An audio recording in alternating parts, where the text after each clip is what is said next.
Programme time line सां गॾु आऊं आहियां असद मुमताज़। नाज़रीन, पंजाब ऐं KPK जे चूंडुनि बाबति अज़ ख़ुदि नोटिस वारे फुल 9 रुकनी बैच हाणे टुटी 3 रुकनी बैच थी वई आहे। इहा बैच जेका आहे 2 दफ़ा टुटी ऐं अॼु जेको आहे जस्टिस अमीन खां पोइ जस्टिस जमाल मदोखेल बि बैच खे अलविदा करे वियो आहे। ॿिए पासे ॾिसूं पिया त गुज़िरियल ॾींहुं जस्टिस फाइज़ ईसा जी जेका 3 रुकनी बैच हुई उन जेको फ़ैसिलो ॾिनो हो त सुप्रीम कोर्ट जा नया जेके रूल्स आहिनि उन जेसिताईं उहे नथा थियनि तेसिताईं जेके आहिनि उहे अज़ ख़ुदि नोटिस वारो जेको मामिलो आहे उहो उन ते जेका नथी थी सघे।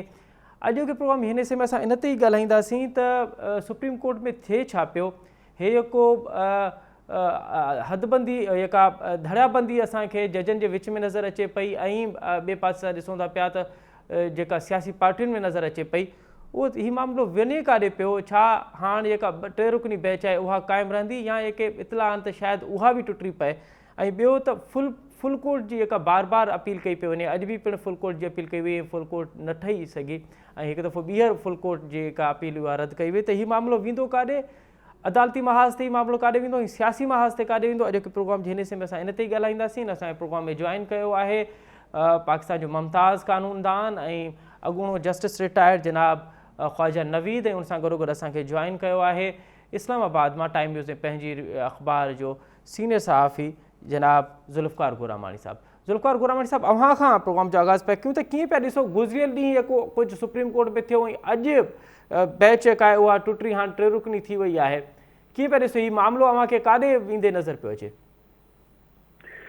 जी ॾिसो, सुप्रीम कोर्ट अंदरि ही जेका ॿुधणी आहे हाणे सूमर ताईं मुलतवी थी वई आहे ऐं जॾहिं सूमर ते सुबुह जो 11:30 वॻे चीफ जस्टिस इन केस जी ॿुधणी कंदो त उन वक़्तु इहा सूरत हाल काफ़ी मुख़्तलिफ़ हूंदी। मुख़्तलिफ़ इन हवाले सां हूंदी त 2 ॾींहं जेके हींअर मिलिया आहिनि, 2 ॾींहंनि जे हवाले सां इहो चयो पियो वञे त सुप्रीम कोर्ट जा जेके जज साहिबान आहिनि उहे बि इन सॼे मामले खे ॾिसंदा ऐं उन ते गौर वीचार कंदा ऐं साॻे वक़्तु जेका हुकूमत आहे उन जो बि इजलास सुभाणे तलब थियल आहे। सुभाणे 1 वॻे हुकूमत यानी इत्तेहादी जेके पार्टियूं आहिनि उहे बि हिन हवाले सां इजलास करे रहियूं आहिनि। सूमर ताईं हिन केस जे मुलतवी थियण जो जेको मामिलो आहे उहो इहो ई आहे त 2 ॾींहंनि में कहिड़ी जेका आहे उहा डेवलपमेंट थींदी ऐं ख़ासि तौर ते जंहिंखे तव्हां चई सघो था त आउट ऑफ बॉक्स, छो जो सुप्रीम कोर्ट जे अंदरि जेको मामिलो आहे उहो त आइनी दरख़्वास्तूं 4 जज, 3 जज, 2 जज, 3 जज ऐं हाणे 9 जज ऐं उन खां पोइ 3 जज, त इहा ॻाल्हि ख़ुदि वकीलनि जे अंदरि सम्झ खां चढ़ी वई आहे त इन जो सॼो जेको मामिलो आहे उहो आउट ऑफ बॉक्स कढण जी कोशिशि कई वेंदी या न वेंदी। जीअं पहिरियां ईअं थियो आहे त हाणे इत्तेहादी जमायतुनि वारा या अपोज़िशन वारा यानी इमरान ख़ान जी पार्टी वारा वेही करे कंहिं सेटलमेंट ते वेंदा ऐं पोइ सुप्रीम कोर्ट खे का तारीख़ ॾींदा त असां हिन तारीख़ ते इलेक्शन कराइण जे हवाले सां राज़ी थिया आहियूं। जेको घणे क़दुरु लॻे नथो त इमरान ख़ान ऐं हुकूमत जे विच ते अहिड़े क़िस्म जा मुज़ाकरात 2 ॾींहंनि में कोई इनिशिएटिव थी सघे, पर जेको सुप्रीम कोर्ट जे अंदरि जी सूरत हाल आहे अॼु ताईं जॾहिं असां हीउ सॼो वाक़ियो रिपोर्ट कयो आहे हिन सुप्रीम कोर्ट जे अंदरि इवेंट खे, त हाणे इन में त फुल कोर्ट जी जेका इस्तदा आहे उहा रद्द थी चुकी आहे। PDM जा जेके वकील आहिनि उन्हनि खे दलील शुरू करणा आहिनि सूमर ते, पर अॼु जेका इस्तदा अटॉर्नी जनरल जे तरफ़ां आई उहा सुप्रीम कोर्ट उनखे रद्द करे छॾियो आहे। साॻे वक़्तु सुप्रीम कोर्ट जे अंदरि इहा सूरत हाल ईअं बि आहे त काल्ह बि जॾहिं 11 वॻे ॿुधणी थी त बेंच टुटी वई ऐं अॼु बि जॾहिं 11 वॻे 11:30 वॻे केस जी ॿुधणी थी त बेंच टुटी वई। ऐं अंदरि ई जॾहिं असां ॾिसूं था त जॾहिं काज़ी फाइज़ ईसा साहिब जो फ़ैसिलो आयो त ख़ुदि नोटिस जे हवाले सां केसनि खे रोकियो वञे त रजिस्ट्रार सर्कुलर जारी करे छॾियो काज़ी फाइज़ ईसा साहिब जे फ़ैसिले जे ख़िलाफ़। तंहिं करे तव्हां खुलियल नमूने सां इहा सूरत हाल चई सघो था त मामिलो अची रजिस्ट्रार ताईं पहुतो आहे त रजिस्ट्रार सर्कुलर जारी करे ऐं काज़ी फाइज़ ईसा जे फ़ैसिले खे रद्द करे पियो। त हीअ अहिड़ी सूरत हाल आहे जंहिंमें तव्हां ईअं चई सघो था त जॾहिं यानी इहो बि तव्हां हवालो ॾिसी सघो था त जॾहिं मीडिया रिपोर्ट कयो त जेके जस्टिस मंदोखेल साहिब आहिनि उन्हनि जेकी इख़्तिलाफ़ी नोट ॾिनो हुयो त 2 ॾींहं ते इहो चयो वियो त इख़्तिलाफ़ी नोट जेको आहे असांजो अंदरूनी मामिलो आहे त 3 ॾींहं ते उनजी वधीक वज़ाहत कई वई त इहो अंदरूनी मामिलो न आहे, पर असां उन ते स्टांस जेको आहे उन ते बीठा आहियूं। तंहिं करे जज साहिबनि जा जेके हाणे मामला आहिनि उहे त सॼे जहान जे साम्हूं खुली आया आहिनि त जेका बेंच 9 रुकनी हुई उहा 5 रुकनी थी, काल्ह 4 रुकनी थी, अॼु 3 रुकनी आहे ऐं सूमर ते ख़बर न आहे त सूरत हाल छा बीहंदी। तंहिं करे हाणे जेका जॾहिं सूमर ईंदो त उन ॾींहं ते असांखे इहा ख़बर पवंदी त हाणे आउट ऑफ बॉक्स को हिन जो सोल्यूशन निकिरे थो, या सुप्रीम कोर्ट जा जेके जज साहिबान आहिनि जेके अॼु जज़्बाती बि थी विया, ईअं महसूस थियो त शायदि चीफ जस्टिस जेके आहिनि उहे शायदि उन्हनि जो लहजो एतिरो भरिजी आयो जो किन उनखे रिपोर्ट करणु शुरू कयो त चीफ जस्टिस साहिबु रोई पिया, किन चयो त चीफ जस्टिस साहिब जो जेको जे अखियुनि में ॻोढ़ा अची विया, त उन ते इरफान कादिर बि चीफ जस्टिस साहिब खे चयो त जेकॾहिं तव्हां जज़्बाती थींदो, छो जो चीफ जस्टिस साहिब अॻु में चयो त असां बर्दाश्त करे वेठा आहियूं, असांजे ख़िलाफ़ जेको कुझु थिए थो असांजे ख़ानदाननि ते जेका, पर असां हिन सॼी सूरत हाल में बर्दाश्त खां कमु वठी रहिया आहियूं। त जंहिं ते इरफान कादिर चयो त तव्हां जज़्बाती थींदव त भई असां बि जज़्बाती थींदासीं। सुप्रीम कोर्ट बार काउंसिल जा जेके वकील हुआ उन्हनि जॾहिं अची ॻाल्हाइणु शुरू कयो त चीफ जस्टिस साहिब उन्हनि खे चयो त तव्हां जेका फुल कोर्ट जी इस्तदा कयो था इहा तव्हांखे अॻु में करणु खपे हा, जॾहिं सियासी पारो गरम थी चुको आहे त पोइ तव्हां इहा ॻाल्हि खणी आया आहियो, तव्हां त चेंबर में अची करे मुलाक़ात करे सघो था, हींअर बि करे सघो था। सो सूरत हाल त हाणे इहा आहे। हाणे सिर्फ़ु इहो ॾिसणो आहे त सुप्रीम कोर्ट बार जा जेके हाणे अॻुवान आहिनि, ख़ुदि जेके अटॉर्नी जनरल आहिनि ऐं उनखां पोइ जेके PTI जा वकील आहिनि उहे हिन सॼे मामले खे आउट ऑफ बॉक्स हल करण जी कोशिशि कनि था, या इहा सूरत हाल इहे रहंदी। ऐं पोइ जेकॾहिं 3 रुकनी बेंच फ़ैसिलो ॾिए थी, जेको बि फ़ैसिलो ॾिए थी, त पोइ ज़ाहिर आहे तव्हां पाण सम्झो त उनखे PDM केतिरो तस्लीम कंदी। ज़ुल्फ़िकार अवां सां गॾु ई रहिजो, असांखे ज्वाइन कयो आहे ख्वाजा नवीद साहब। ख्वाजा नवीद साहब, प्रोग्राम में खुश आमदीद। ख्वाजा नवीद साहब, 9 से 3 तक आ गई है ये बैच, 3 मरतबा टूटी है, उसके बाद आप देख रहे हैं कल जस्टिस फायज ईसा साहब ने भी केस जो फैसला दिया, आज उसको सुप्रीम कोर्ट सर्किल ने तो उसको उसके खिलाफ एक सर्किल जारी किया है। लेकिन क्या देख रहे हैं कि ये बैच और अगर टूटेगी या फिर ये 3 रुकनी बैच क्या अब यही फैसला करेगी, कैसे देख रहे हैं आप इस तमाम मामले को? देखिए सर, अब 3 रुकनी बेंच तो अब बन गई है। अब चीफ जस्टिस साहब आज ये भी कह गए हैं कि मंडे को आप खुशखबरी सुनेंगे, तो अब ये भी हो सकता है कि मंडे को आके हो सकता है कि चीफ साहब आके सरप्राइज दे दें और आके फुल बेंच बना दें। अच्छा, चलो भाई अब करना है जो कर लो, ठीक है। और अगर 3 बेंच भी फैसला दे देगा तो सुप्रीम कोर्ट का फैसला होता है। ये कहने की बातें हैं, मैं कई अभी अब सुन रहा था टीवी चैनल्स के ऊपर कि जी 3 बेंच का फैसला कौन सुनेगा, उसमें ऐसा नहीं होता। एक दफा सुप्रीम कोर्ट का फैसला हो जाए तो वो फैसला होता है। आप देखें भुट्टो साहब की फांसी का फैसला जो था, 7 जजेस थे, तो 4 ने जो है फांसी का किया, 3 ने बरी करने का किया, ठीक है। तो फाइनली क्या हुआ, फिर भुट्टो साहब को फांसी लग गई। तो कोई ये नहीं होता कि जी वो स्प्लिट फैसला है तो कोई मानेगा नहीं। फैसला है सुप्रीम कोर्ट का, वो हर एक के ऊपर पाबंदी है, उसने मानना ही मानना है। और उस पर अमल दरामद करने के लिए तमाम अदारों के ऊपर ये लाजिम है कि सुप्रीम कोर्ट के जो भी फैसले हैं उनके ऊपर अमल दरामद करवाएं। अच्छा ख्वाजा साहब, कल जो जैसे फायज ईसा साहब ने जो फैसला दिया, आज उसके खिलाफ सर्किल जारी हुआ, तो आप नहीं समझते कि क्या सुप्रीम कोर्ट के जस्टिस के किसी फैसले को इस तरह रद्द कर सकती है रजिस्ट्रार ऑफिस? रजिस्ट्रार ऑफिस नहीं, वो चीफ जस्टिस का ऑर्डर है, मेरे ख्याल में उन्होंने इम्प्लीमेंट किया है जी। उसकी वजह ये है कि फायज ईसा साहब ने जो फैसला किया था वो भी अजीब ही था कि अपने चीफ जस्टिस के खिलाफ कर दिया था। तो इस तरह का फैसला इम्प्लीमेंट नहीं हो सकता, इसलिए उन्होंने रूलिंग दे दी कि कोई 2 बेंच का फैसला कोई बाइंडिंग नहीं है उनके ऊपर, दूसरे जजेस के ऊपर। तो क्या किसी जस्टिस के फैसले को रद्द इस तरह किया जा सकता है कानून में? सर अब बात यह है कि वो 1997 वाली सिचुएशन हुई भी है, और ये सारे क्या कहते हैं कि सुप्रीम कोर्ट ही तकसीम हुई भी है इस वक्त। और उस वक्त तो सर ये हो गया था कि डायरेक्ट हमला ही कर दिया था ना सुप्रीम कोर्ट, और चीफ जस्टिस साहब सजाद अली शाह साहब भाग के अंदर चले गए थे। अगर उस जमाने में भी आप पार्लियामेंट की बहस से सुने तो वो पार्लियामेंट में इसी तरह के अल्फाज इस्तेमाल कर रहे थे सजाद अली शाह साहब के लिए, जो अभी आजकल पार्लियामेंट में जजिस के लिए अल्फाज बंदयाल साहब के लिए इस्तेमाल होते रहे हैं। इसी तरह का माहौल था, और एंड में उन्होंने वहाँ अटैक कर दिया था, और फिर आखिर में जाके वो चीफ जस्टिस ही चले गए और अजमल मियाँ साहब को चीफ जस्टिस बना दिया गया। तो अब बात ये है कि ये दोबारा वही सिचुएशन क्रिएट कर दी है, और मुस्लिम लीग नवाज को इस सिचुएशन की पूरी रिहर्सल है। ऑलरेडी वो एक दफा कामयाब हो चुके हुए हैं, और हो सकता है कि वो दोबारा अब फिर उसी तरह करके, क्योंकि इस वक्त उनके रास्ते में सिर्फ सुप्रीम कोर्ट ही आ रही है, क्योंकि नवाज शरीफ यहाँ आने के लिए पर तोल रहे हैं, क्योंकि अमली तौर पे उनकी पार्टी फौत हो गई है।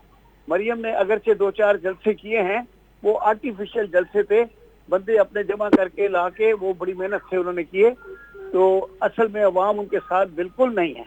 तो उनको पता है अब तो अवाम ख्वाजा साहब जब आप कह रहे हैं कि सुप्रीम कोर्ट भी तकसीम हुई है, जजेस हमारे वकला भी तकसीम हुए हैं, तो फिर आपको क्या लगता है कि इस तमाम तर आइनी बहरान जो हमें नज़र आ रहा है कि हो सकता है इसमें और शिद्दत भी आए, तो फिर वे फॉरवर्ड क्या है सर? क्या इसका हल क्या निकलना चाहिए? जब भी कभी आइनी बहरान हुआ है और जब ये पॉलिटिशियंस आपस में या हुकूमत से लड़े हैं, इस मुल्क की हिस्ट्री यही है कि तीसरी कुव्वत ने आके टेक ओवर कर लिया है।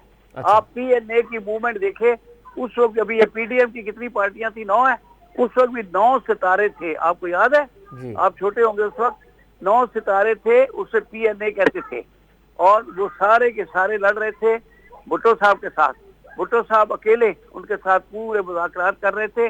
जब सारा मसला हल होने के लिए नजदीक आ गया 4 जुलाई को, तो रात को जो है फौज ने टेक ओवर कर लिया, ज़िया-उल-हक आ गया और इन सब को अरेस्ट कर लिया और बोला ये मरी के मेहमान हैं और इनको 90 के दिन के लिए मरी भेज देंगे और 90 दिन के बाद इलेक्शन होगा। वो 90 दिन फिर 11 साल चल गए। अगर वो ज़िया-उल-हक का तैयारा नहीं गिरता तो 11 और साल भी निकल जाते। तो सर आपको लगता है कि किसी तीसरी कुव्वत के आने के जवाब पैदा हो रहे हैं ये सब? बिल्कुल सर, वो कहते हैं ना, वो उस्ताद कमर जलालवी का शेर है जी, कब मेरा नशेमन अहले चमन गुलशन में गवारा करते हैं जी, गुंचे अपनी आवाजों में बिजली को पुकारा करते हैं। तो अब ये अपनी आवाजों में बिजली को पुकार रहे हैं, ये खुद कह रहे हैं माशाल्लाह को कि आ जाओ। यानी वो एक अमेरिका का प्रोग्राम आता था, हम छोटे थे, टीवी पे, ब्लैक एंड व्हाइट टीवी पे जी। वो प्रोग्राम था, यू आस्क्ड फॉर इट। तो अब अगर आ गए वो फौजी, तो वो कहेंगे कि यू आस्क्ड फॉर इट, आप खुद बुला रहे हैं। आपको लगता है कि ये तीसरी कुव्वत के जवाब हैं? बहुत शुक्रिया ख्वाजा नवी साहब, आपने बड़ी मेहरबानी, थैंक यू। अपनी राय दी। जुल्फकार अवां खे छा थो लॻे त अगरि जेका ॻाल्हि ख्वाजा नवी साहब करे पियो, तो थी सके तो सरप्राइज़ ॾे चीफ जस्टिस ऐं फुल कोर्ट ठाहे। अगरि फुल कोर्ट नथी ठहे त पोइ छा वफ़ाक़ी हुकूमत ऐं पीपल्स पार्टी ऐं नून लीग छा ही अदालती कार्रवाई जो बाइकॉट करे सघनि था पिया, जीअं उन्हनि कुझु महीना अॻु में बि असां ॾिठोसीं त कयो? जी ॾिसो, जेका हींअर तव्हां डिस्कस कयो पिया, ख़ासि तौर ते हिकिड़ो नुक़्तो तव्हां इहो डिस्कस कयो त ही रजिस्ट्रार जो न पर चीफ जस्टिस साहब जो हुकुम आहे, रजिस्ट्रार त हुनखे सिर्फ़ु सर्कुलर ज़रिए जारी कयो आहे, पर तव्हां ॾिसो त हींअर क़ौमी असैम्बली जे अंदरि कानून पास थी चुको आहे ऐं उनखां पोइ सेनेट उनखे पास कयो आहे। सेनेट खां पोइ जॾहिं सदर उनखे सही करे छॾींदो त उनखां पोइ इहो हाणे चीफ जस्टिस जो अख्तियार रहंदो या न, छो जो असां पार्लियामेंट ते बिलीव कयूं था त असांजो ख़्यालु इहो आहे त हाणे उहो चीफ जस्टिस जो अख्तियार न बल्कि 3 जजनि जो अख्तियार वञी रहंदो।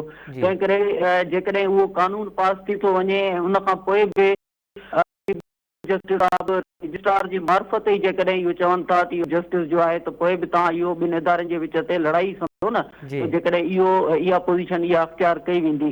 ऐं जेके ॿिया हवाला वञनि था, जीअं तव्हां हाणे ज़ुल्फ़िकार अली भुट्टो साहब नो, त उहो त हवालो ॾियण ई मना आहे सुप्रीम कोर्ट जे अंदरि ऐं उन केस खे बि तस्लीम ई नथो ॾिनो या हिकु जज खां वधीक बि कंहिं ॾिनो। हलो तस्लीम करण खां ई जज साहिबान ऐं वकीलनि जे विच ते उनजो दलील तस्लीम करण खां इनकार आहे सुप्रीम कोर्ट जे अंदरि। तंहिं करे ही सूरत हाल मुख़्तलिफ़ आहे, पर असां ॻाल्हायूं था हींअर रिसेंट तव्हां ॾिसो त साॻी सुप्रीम कोर्ट इहो फ़ैसिलो कयो ॾिनो त तव्हां इलेक्शन कमीशन जेके सदर सां मिली करे, सदर साहब सां मशावरत करे ऐं गवर्नर जेके आहिनि उहे मशावरत करे तारीख़ ॾियनि। तव्हां हींअर ताईं ॾिठो आहे त जेको KPK जो गवर्नर आहे उन तारीख़ ॾिनी हुई, तव्हांखे यादि आहे, जेसि ताईं हीउ मामिलो सुप्रीम कोर्ट में न आयो, गुज़िरियल ॾींहुं 8 अक्टूबर। ठीकु आहे, त हाणे 8 अक्टूबर जी उहा तारीख़ तॾहिं ॾिनी वई जॾहिं इलेक्शन कमीशन 8 अक्टूबर जी तारीख़ ॾिनी हुई ऐं उनखां पोइ तव्हां ॾिठो त इलेक्शन कमीशन तारीख़ 3 अप्रैल जी मुलतवी करे छॾी। तव्हां इहो बि ॾिठो त Islamabad high court election commission खे हुकुम ॾिनो त इस्लामाबाद में सुभाणे जो सुभाणे चूंडूं कराए ऐं इलेक्शन कमीशन उहे चूंडूं सुभाणे ते न करायूं। तंहिं करे हवाला हींअर सिर्फ़ु हिकिड़नि 6 महीननि जे अंदरि तव्हांखे एतिरा हवाला मिलंदा जंहिंमें सुप्रीम कोर्ट जो फ़ैसिलो हुजे, इस्लामाबाद हाई कोर्ट जो फ़ैसिलो फ़ैसिलो हुजे उन ते अमल थींदे नज़र हींअर ताईं नाहे आयो। इहा ई दरख़्वास्त खणी करे PTI वई आहे सुप्रीम कोर्ट में भी, इस्लामाबाद हाई कोर्ट में भी, तो तव्हां तोहीने अदालत जो फ़ैसिलो कयो इलेक्शन कमीशन जे ख़िलाफ़। तव्हांखे यादि आहे सॼो मामिलो इहो पियो हले। तंहिं करे हाणे जेकॾहिं इहो सवाल असां उथारींदासीं त 3 जज साहिबान फ़ैसिलो कंदा त उहो इम्प्लीमेंट थी वेंदो, चाहे हिकिड़ो जज साहिब करे त उहो इम्प्लीमेंट थींदो। इहा ॻाल्हियुनि जी हद ताईं त दुरुस्त आहे, पर असां जेको हिन 3-4 महीननि में ॾिठो आहे त उहे फ़ैसिला हींअर इलेक्शन कमीशन बि तस्लीम न कया आहिनि। KPK जे गवर्नर बि उनखे पंहिंजे अंदाज़, हुननि वटि दलील पंज आहिनि, उन्हनि पंहिंजा कानूनी तरीक़ा अख़्तियार कया आहिनि त असां मशावरत कई, ख़त लिखिया, पर अमलनि जेका सूरत हाल थी आहे उहा अमलनि ईअं न थी आहे जीअं सुप्रीम कोर्ट ॻाल्हि कई आहे। हींअर बि जॾहिं तव्हां सां ॻाल्हायूं था त नवाज़ शरीफ़ लंडन में प्रेस कॉन्फ्रेंस पियो करे ऐं नवाज़ शरीफ़ प्रेस कॉन्फ्रेंस में मुतालबो कयो आहे त फुल कोर्ट जोड़ियो। यानी फुल कोर्ट जेकॾहिं सुप्रीम कोर्ट फुल कोर्ट जोड़े थी त पोइ त इहो त नवाज़ शरीफ़ खां वठी PDM खां वठी ऐं पाकिस्तान बार काउंसिल वारनि ताईं यानी सॼे पाकिस्तान जी इहा डिमांड आहे त फुल कोर्ट जुड़े। पर ज़ुल्फ़िकार इन तमाम तर डिमांड से बावजूद, छाकाणि त 4 बार बार चई चुकियूं आहिनि सुप्रीम कोर्ट खे ऐं वफ़ाक़ी हुकूमत 2-3 दफ़ा चई चुकी आहे त फुल कोर्ट ठाहियो, उन जे बावजूद अगरि फुल कोर्ट नथी ठहे त पोइ छा वफ़ाक़ी हुकूमत ऐं सियासी पार्टियूं छा हिन कार्रवाई जो बाइकॉट करे सघनि थियूं? इन तरह जा अवां वटि इतला आहिनि? जी ॾिसो, मुंहिंजो इहो न आहे ख़्यालु त विफ़ाक़ी हुकूमत, छो जो विफ़ाक़ी हुकूमत जो मक़सदु घणो रुखो हुजे थो न। विफ़ाक़ी हुकूमत जेकॾहिं बाइकाट कंदी त हुनजो इहो मक़सदु आहे त फारूक कैश नाइक जेके वकील PDM जा हूंदा या पीपुल्स पार्टी जा हूंदा या जेके JUI जा हिते वकील हूंदा, कामरान मुर्तज़ा साहब, यानी समूरियूं पार्टियूं बाइकाट करे वञनि ऐं उनखां पोइ अटॉर्नी जनरल बि इन में शिरकत करण खां, यानी हुकूमत जेके अटॉर्नी जनरल मार्फत शिरकत कंदी आहे त उहो अटॉर्नी जनरल बि पोइ ते हटी वञनि ऐं सॼो जेको सिस्टम आहे उन में बाइकाट जो फ़ैसिलो साम्हूं अचे। इलेक्शन कमीशन जा जेके वकील आहिनि उहे बि हुकूमत जो ज़ाहिर आहे त इलेक्शन कमीशन इदारो आज़ादु इदारो आहे, आइन जो इदारो आहे, त उहे उते मौजूदु हूंदा। त मुंहिंजो इहो न आहे ख़्यालु त हुकूमत सियासी बुनियाद ते त उहे इन सॼे मामले में अलॻि थी सघनि था, पर मूंखे नथो लॻे त अटॉर्नी जनरल बि बाइकाट करे ऐं उनखां पोइ फारूक कैश नाइक या कामरान मुर्तज़ा या जेके ॿिया जेके हिते बार काउंसिल जा वकील आहिनि उहे सभु जो सभु बाइकाट कनि।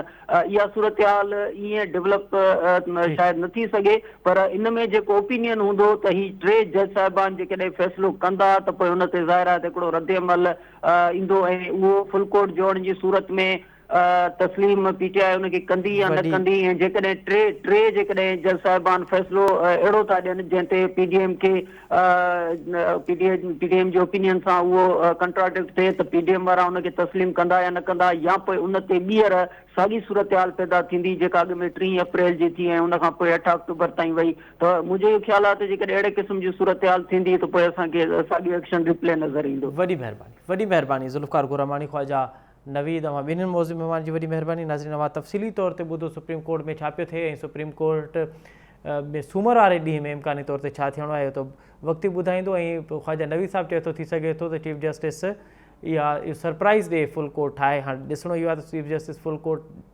ठाहिण जी जेका दरख़्वास्त आहे उहा मंज़ूरु करे थो पियो या हीअ 3 रुकनी बेंच आहे इहो ई इन केस खे हलाईंदी। जॾहिं हीअ 3 रुकनी केस हलाईंदी त पोइ छा नून लीग पीपुल्स पार्टी ऐं वफ़ाक़ी हुकूमत खे इन जा फ़ैसिला क़बूल हूंदा या न, वक़्तु ई ॿुधाईंदो। हिते प्रोग्राम में वक़्तु थियो नंढी साई जो साई वठूं था पिया ऐं साई खां पोइ ॻाल्हाईंदासीं त अॻूणे अमरीकी सदर डोनाल्ड ट्रम्प ते फ़र्द जुर्म लागू थियो आहे। फ़र्द जुर्म छा आहे, छा इन फ़र्द जुर्म या गिरफ़्तारी खां पोइ डोनाल्ड ट्रम्प जेको 2024 में सदारती चूंडूं थियण वारियूं आहिनि उहो विड़ी सघंदो या न, इन ते ॻाल्हाईंदासीं। पर पहिरियों वठो था नंढी साई खां पोइ प्रोग्राम में ॿीहर हाज़िर थींदासीं। नाज़रीन, प्रोग्राम हिकु दफ़ो ॿीहर तव्हांखे भलीकार। अमरीकी तारीख़ में पहिरियों भेरो कंहिं सदर हाज़िर सर्विस या अॻूणे सदर ते फ़र्द जुर्म लागू थियो आहे। उहो फ़र्द जुर्म इन करे लागू थियो आहे त उन जूं उहो मुजरमाना कार्रवायुनि में मुलविस रहियो आहे। उहो फ़र्द जुर्म लागू थियो आहे सदर डोनाल्ड ट्रम्प ते ऐं उहो फ़र्द जुर्म इन करे लागू थियो आहे त 2016 में जेका फ़ाहिश एक्ट्रेस हुई स्टारमी, उन सां जेके मामला हुआ डोनाल्ड ट्रम्प जा उहे लुकाया विया ऐं इन करे 2016 वारी चूंडुनि 2016 चूंडुनि में इहो पिणु अमरीकी अख़बारूं इहे दावा कनि थियूं पियूं त उन फ़ैश एक्टर्स खे चुप रहण लाइ $1,30,000 जेके उहे पिणु रिश्वत ॾिनी वई त जीअं उहो ख़ामोश रहे। उनखां पोइ इहो केस हलियो ऐं इहो केस हाणे फ़र्द जुर्म लागू थियो आहे डोनाल्ड ट्रम्प ते। त छा फ़र्द जुर्म लागू थियण ऐं गिरफ़्तारी थियण जी सूरत में छा 2024 में जेके अमरीकी सदारती चूंडूं आहिनि उन में डोनाल्ड ट्रंप चूंड विड़ी सघंदो या न विड़ी सघंदो? प्रोग्राम जे हिसे में असां इन ते ई ॻाल्हाईंदासीं त हीउ केस केॾो अहम आहे। डोनाल्ड ट्रंप जी सियासत, न सिर्फ़ु डोनाल्ड ट्रंप जी सियासत बल्कि डेमोक्रेट्स जी सियासत ते, रिपब्लिकन जी सियासत ते केतिरा असरअंदाज़ थींदी, हिते ॻाल्हाइबो। हिन प्रोग्राम में जॉइन कयो आहे अॻूणो सफ़ीर ऐं आलमी मामलनि ते मुमताज़ नज़र रखंदड़ साईं जी.आर. बलोच साहिबु। साईं जी.आर. बलोच साहिबु, प्रोग्राम में ख़ुशि आमदीद सर। थैंक यू सर, कीअं पिया ॾिसो हीअ का ख़बर आई आहे त फ़र्द जुर्म लागू थियो आहे, इन जा अमेरिकी सियासत ते केॾा असर थींदा? ॾिसो, इहा तसलसल आहे उन जेका हिकिड़ी पंहिंजे नोयत जी सियासत जेका शुरू कई हुई डोनाल्ड ट्रंप पंहिंजे इलेक्शन खां वठी, कैंडिडेसी खां वठी पंहिंजे इलेक्शन ऐं इलेक्शन थियण ते जेको कुझु थियो असां ॾिठो, जेको बि कैपिटल हिल ते। जी सर। उन खां पोइ जेका पोलराइज़ेशन आहे पार्टीज़ में, ॿिन्ही में, रिपब्लिकन ऐं डेमोक्रेट्स में, ऐं अवाम जी हद ताईं बि उहा पोलराइज़ेशन तमामु हिकिड़ी डीप थी वई, तमामु गहरी थी वई। जी सर।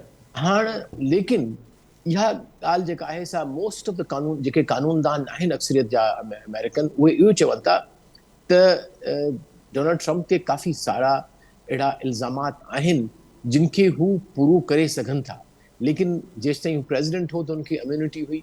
उन खां पोइ जेका इम्यूनिटी हुन वरिती आहे पंहिंजे लाइ, उहा आहे त हुन ऑलरेडी सभ खां पहिरियां पंहिंजी कैंडिडेसी रिपब्लिकन पार्टी जे लाइ ऐलान करे छॾी या उनजो डिक्लेरेशन करे छॾियो, हालांकि अञा ताईं ॿिया के बि चूंडण वारा न आया, छाकाणि जो शायदि हुनखे ख़बर हुई त अहिड़े क़िस्म जा केस जेके हलनि पिया था ऐं उन में हू पंहिंजी कैंडिडेसी खे एज़ एन एक्सक्यूज़ इस्तेमालु करे सघंदो त हुनजी हिकिड़ी विच एंड कई पई वञे, हुनखे हिकिड़ो सियासी तौर ते प्रोसिक्यूशन कई वञे पई। ऐं इहो ई परसेप्शन जेको आहे सो हिन जी पार्टी जेका आहे सा करण जी कोशिशि करे पई। बल्कि हींअर ई तव्हां सां ॻाल्हाइण खां पहिरियां CNN आई थिंक या BBC में जेको वाइस प्रेसिडेंट हो हिन जो पहिरियां, जेको ऑलरेडी ऑल्दो हिन जी ॻाल्हि ते न हलियो ऐं हुन इलेक्शन्स खे नल एंड वॉइड न कयो, लेकिन हुन बि इहो चयो त ही जेका आहे इंडाइटमेंट जेका आहे या फर्द जुर्म जेको आहे, तंहिंमें के हद ताईं सियासी मसलतूं बि आहिनि उन्हनि जेका हींअर जी हुकूमत आहे। सो हिकिड़ी इहा पोलराइज़ जेका पॉलिटिक्स आहे अमेरिका जी, उन में अञा इज़ाफ़ो थींदो, अवाम अञा बि पाण में शख़्सियात जे करे वठंदी, पार्टियूं जेके आहिनि से अञा बि पोइते थी वेंदियूं। हिन जा असरात छा थींदा बज़ाते ख़ुदि ट्रंप जी पॉलिटिक्स ते ऐं रिपब्लिकन ऐं डेमोक्रेट जी पॉलिटिक्स ते, उहो मेरे ख़्याल अञा it's too early to predict. Political polarisation त बलोच साहब हिते असां वटि बि वधी वई आहे, असां जंहिं पॉलिटिकल पोलराइज़ेशन जी नैज ते पहुता आहियूं उनखे बि दुनिया ॾिसे पई, ऐं उनखे त सुप्रीम कोर्ट खे बि इहो चवणो पियो पए त हाणे तव्हां पहिरियां इहा इन ॻाल्हि जी असांखे श्योरिटी ॾियो त जेके सियासी मसइलतूं आहिनि उहे हिकु साइड ते रखंदो। लेकिन हिकु दफ़ो ॿीहर अचूं पिया डोनाल्ड ट्रंप ते, त सर डोनाल्ड ट्रंप अमरीकी सदारती चूंड में शायदि पहिरियों ई लीडर हो जंहिंखे ॿिए दफ़े ते शिकस्त मिली ऐं पोइ उहो शिकस्त खाई वियो। ऐं उनखां पोइ असां ॾिठोसीं त वरी जॾहिं सेनेट जी चूंडूं थियूं त डेमोक्रेट्स हिकु दफ़ो ॿीहर ॼण त मैदान मारियो ऐं हाणे ॾाढियूं ॾुखियाई थींदियूं रिपब्लिकन खे कानून साज़ी करण में। पर हीउ जेको फ़ैसिलो आयो आहे केतिरो गिराफ़ किरंदो 2024 में, इहो फ़ैसिलो केॾो असरअंदाज़ थींदो डेमोक्रेट्स लाइ? ॾिसो, जेकॾहिं त डेमोक्रेट्स न रिपब्लिकन लाइ, सॉरी रिपब्लिकन लाइ, जी प्लीज़, जेकॾहिं छाकाणि जो जेको सिस्टम आहे जुडिशरी जो, उते इंडाइटमेंट उन ताईं न कंदी आहे प्रोसिक्यूशन जेसिताईं उन वटि सॉलिड प्रूफ न हुजनि त हू चार्ज जेका आहे सो कोर्ट में प्रूव करे सघंदा। त उन में ॿ मरहला हूंदा आहिनि, हिकिड़ी जेका असां ज्यूरी हूंदी आहे जनरल, जंहिंमें आम अवाम वेहंदो आहे, उहे ॾिसंदा आहिनि, ॿियो प्रोसिक्यूटर हूंदा आहिनि। त उहे पहिरीं स्क्रूटनी खां पोइ ई इंडाइटमेंट या फर्द जुर्म आयद कंदा आहिनि। असां वटि न आहे त फर्द जुर्म आयद थी वियो पोइ तव्हांखे पंहिंजी इनोसेंस जेका आहे सा, उते बि ईअं आहे, बट उते जेको लिटमस टेस्ट आहे या जेके टेस्ट आहिनि फर्द जुर्म जा, उहे काफ़ी हायर आहिनि, उहे काफ़ी सख़्तु आहिनि।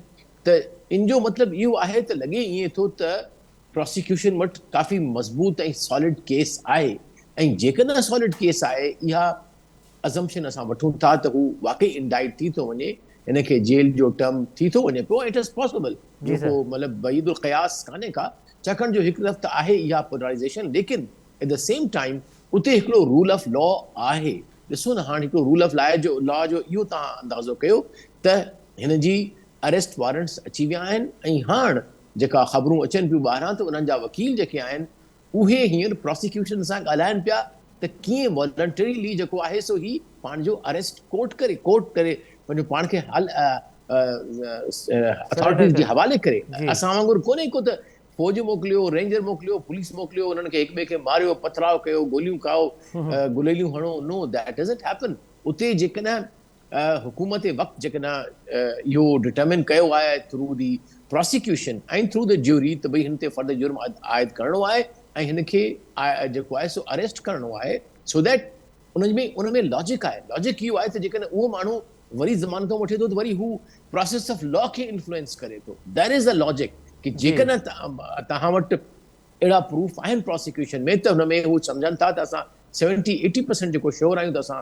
करे वेंदासीं चार्जिस, त उनखे पोइ जेको इंटरनेशनल आहे त उन जेको प्रैक्टिस आहे, सुठियूं प्रैक्टिस जेके जुडिशरी मज़बूत आहे, रूल ऑफ लॉ आहे, त हुन माण्हू खे कंस्ट्रेन कंदा आहिनि त हुनजी आज़ादी खे सल्ब करणो पए थो to meet the ends of law, not to victimise him. लेकिन चाहे त जेकर आज़ाद उहो माण्हू प्रोसेस ऑफ लॉ खे इन्फ्लुएंस करे थो। ऐं इहा ई ॻाल्हि जेका हींअर असांजी कॉम्प्लिकेशन जी आहे उहा इहा आहे त जेकर को वॾो लीडर आहे, को बि आहे, I am not like referring to any one leader at this point time, को बि आहे त उन ते फर्द पहिरीं ई अरेस्ट कयो वञे थो ताकी पोइ या उनखे बेल थी मिली वञे, पोइ हू ज़ाहिर आहे प्रोसेस ऑफ लॉ खे इन्फ्लुएंस कनि था या पोइ स्लो थी थो वञे या वट एवर द केस। जी सर, बलू साहब, असां वटि त हिते ईअं आहे त सियासतदान जेके आहिनि उहे जेल में रहंदे बि इलेक्शन विढ़ंदा आहिनि, गिरफ़्तार थींदा आहिनि, उन ते फर्द जुर्म लागू थींदो आहे, जेल में हूंदे बि इलेक्शन। छा अमेरिका में इहो मुमकिन आहे त अगरि डोनाल्ड ट्रम्प गिरफ़्तार थिए त उहो पंहिंजी सदारती चूंड जेल दौरान विढ़ी सघे थो? मुंहिंजो ख़्यालु आहे न, मां एग्ज़ैक्टली मूंखे हुन जे कानून जी कंहिं प्रोविजन जी मूंखे ख़बर न आहे, पर मोस्ट लाइकली त जेकॾहिं क्रिमिनल चार्जिस ते या कंहिं बि चार्जिस ते हू हिकु दफ़ा इंडाइट थी वियो त पोइ हू इलेक्शन न लड़ी सघंदो। ऐं मुंहिंजे ख़्यालु आहे जेका कॉमेंट्स अचनि पिया त ही जल्दी जेका इन्हनि ही कई आहे, अदरवाइज़ हिन ते तक़रीबन 3 खनि ॿिया जेके आहिनि से केसिस आहिनि, लेकिन उहे केसिस जेके आहिनि से वीक आहिनि। So they have gone for a case which is very very powerful. ऐं छा आहे त ईंदड़ मार्च अप्रैल में जेको हू कैंडिडेट्स जेका असां शुरू कंदो करे पंहिंजो पाण जी इलेक्शन कैंपेन शुरू कंदो, त उन में पोइ हिन खे प्रोसिक्यूशन खे मुश्किल थी वञे हा त हुनखे, छाकाणि जो ही आवाम जे साम्हूं चवे हा त भई मूंखे जेको आहे सो पंहिंजी कैंपेन खां रोकनि पिया था, इन करे हिननि मूंखे जेको आहे सो इंडाइट कयो आहे। सो इन करे तकड़ में सर अवां खे छा पियो लॻे बलोच साहब, अवां खे 2024 वारी सदारती चूंडनि में Donald Trump as a candidate Republican लॻे थो पियो या अवां सम्झो पिया त न हाणे मुश्किल आहे? न, ॾिसो एज़ ए कैंडिडेट थिए या न थिए उहा ॿी ॻाल्हि आहे, छाकाणि जो अञा ताईं ख़बर बि कोन्हे त कहिड़ा कैंडिडेट साम्हूं अचनि था। हुन में इहो जेको पंहिंजो वाइस प्रेसिडेंट पेंस हो इहो ॾाढो मज़बूत आहे, हिकिड़ो हिकु ॿ ॿिया नाला असां ॿुधा आहिनि, लेकिन Donald Trump as a factor हिकिड़ो अंसर, हिकिड़ो फैक्टर पॉलिटिक्स में मुंहिंजे ख़्याल अञा कम अज़ कम जेका ईंदड़ चूंड आहे 2024 वारी, उन में for sure he will be a very important factor. पोइ चाहे हू टेक्निकली कैंडिडेसी खटे सघे थो पंहिंजी पार्टी मां पहिरियों, या लीगली हुन ते एतिरा सारा जुर्म आयद थी था वञनि जो हू नथो करे सघे, लेकिन as a factor, as a very important actor and a factor in the Republican party में थींदो। ऐं उन ई निस्बत सां पोइ हू जेका पॉलिटिक्स आहे अमेरिका जी ईंदड़ प्रेसिडेंशियल इलेक्शन वारी, उन में हू रोल अदा कंदो। इन जी फॉलोइंग ॾाढी सॉलिड सॉलिड। जी जी, वॾी महिरबानी साईं जी आर बलोच साहब, अवां ॾाढो तफ़सीली तौर ते डोनाल्ड ट्रम्प जे मामले ते असांखे आगाह कयो। ऐं ॾिसणो इहो आहे त 2024 खां अॻु में डोनाल्ड ट्रम्प जी क़िस्मत बाबति कहिड़ो फ़ैसिलो थिए थो, छा अमेरिकी अदालतूं उनखे बरी कनि थियूं पियूं या जेके उन ते फ़र्द जुर्म लागू थियो आहे। उन खां अलावा बि साईं जी आर बलोच साहब चए पियो कोई 30 खनि ॿिया केस आहिनि जेके बकौल हुतां जूं जेके मीडिया खे रिपोर्ट पे करे ऐं जेके डेमोक्रेट्स आहिनि उहे चवनि पिया त उन्हनि वटि के वाज़े सबूत आहिनि जंहिंसां उहो वधीक सोघो थी सघे थो पियो। हाणे उहो वधीक सोघो थो थिए या वधीक आसान थो थिए, इहो त वक़्तु ई ॿुधाईंदो। हिते प्रोग्राम जो वक़्तु पंहिंजी पूॼाणी थी थो पहुचे। असद मुमताज़ रेड खे ॾींदा इजाज़त, सदाईं गॾु।